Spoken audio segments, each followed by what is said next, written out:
Pasi vetëm një ditë më parë kërkoi ndihmën e vendeve anëtare të NATO-s për t'u përfshirë në konflikt dhe për të arritur hapjen e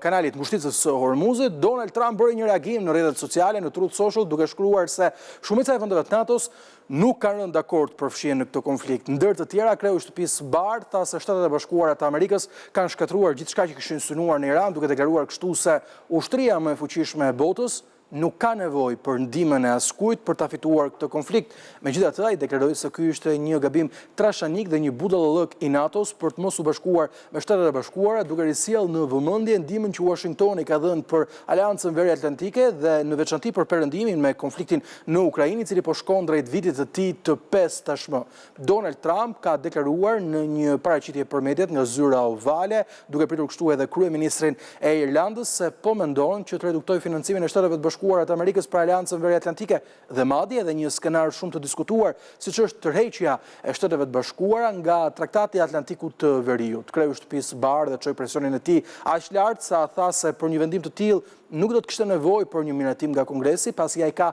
mjaftueshëm njerëz të zgjuar brenda kabinetit të tij, të cilët do të ishin të gatshëm të bënin çdo manovër politike dhe ligjore për të garantuar zbatimin e dëshirës së Trump, ndonse diçka e tillë ngre dyshime sa i përket legitimitetit dhe arritjes së diçkaje të tillë.